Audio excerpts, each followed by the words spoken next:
ខ្លួនឯងអាចទ្រាំនឹងសំពីនក្រុមយ៉ាងទោះបីគ្មានអ្នកណាលើកទឹកចិត្តរកឃើញហើយមនុស្សដែលខ្ញុំគួរអាណិននោះគឺជីវិតរបស់ខ្ញុំខ្លួនឯងគ្រប់បញ្ហាតែងតែមានដំណោះស្រាយតែខ្ញុំដោះស្រាយស្ទើរឈួតទៅហើយ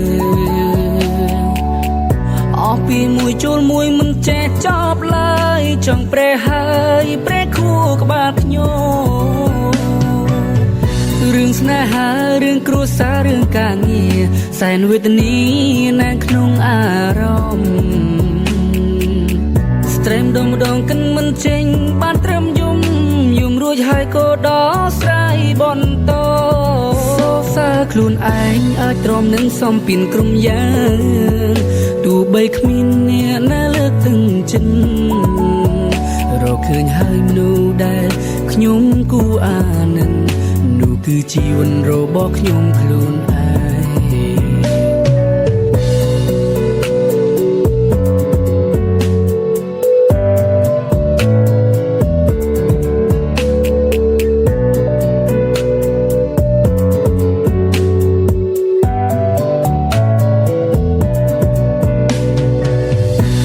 បញ្ហាតែងតែមានដំណោះស្រាយតែខ្ញុំដោះស្រាយស្ទើរឈួតទៅហើយអស់ពីមួយជួលមួយមិនចេះចប់ឡើយចង់ប្រេះហើយប្រេះខួរក្បាលខ្ញុំរឿងស្នេហារឿងគ្រួសាររឿងការងារសែនវេទនានៅក្នុងអារម្មណ៍ស្ត្រេមដងកិនមិនចេញបានត្រឹមយំរួចហើយក៏ដោះស្រាយបន្តសរសើរខ្លួនឯងអាចទ្រាំនឹងសំពីនក្រុមយ៉ាងទោះបីគ្មានអ្នកណាលើកទឹកចិត្តរកឃើញហើយមនុស្សដែលខ្ញុំគួរអាណិននោះគឺជីវិតរបស់ខ្ញុំខ្លួនឯងសរសើរខ្លួនឯងអាចទ្រាំនឹងសំពីនក្រុមយ៉ាងទោះបីគ្មានអ្នកណាលើកទឹកចិត្តឃើញហើយនោះដែលខ្ញុំគួរអាណិននោះគឺជីវិតរបស់ខ្ញុំខ្លួនឯង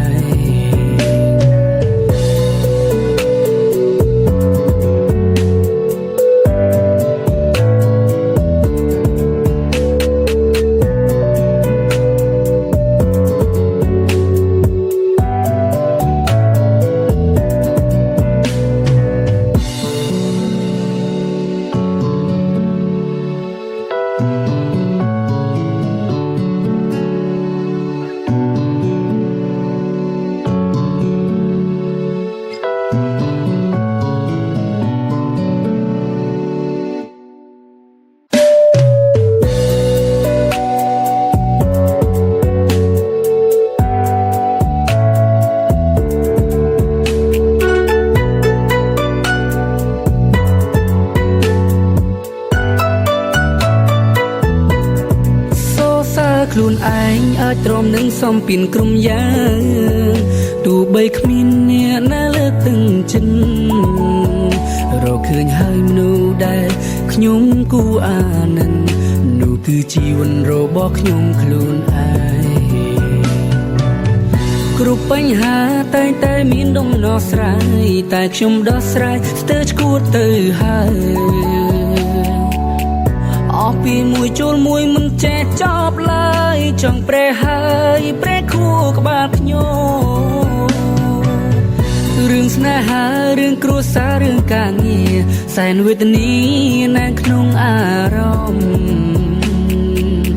ស្ត្រេមដងកិនមិនចេញបានត្រឹមយំរួចហើយក៏ដោះស្រាយបន្តសរសើរខ្លួនឯងអាចទ្រាំនឹងសំពីនក្រុមយ៉ាង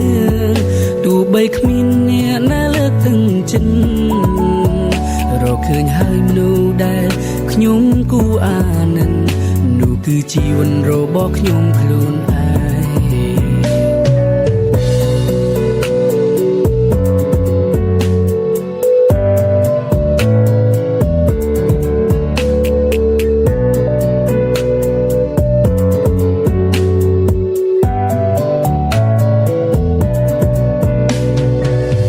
គ បញ្ហាតែងតែមានដំណោះស្រាយតែខ្ញុំដោះស្រាយស្ទើរឈួតទៅហើយអស់ពីមួយជួលមួយមិនចេះចប់ឡើយចង់ប្រេះហើយប្រេះខួរក្បាលខ្ញុំរឿងស្នេហារឿងគ្រួសាររឿងការងារសែនវេទនានៅក្នុងអារម្មណ៍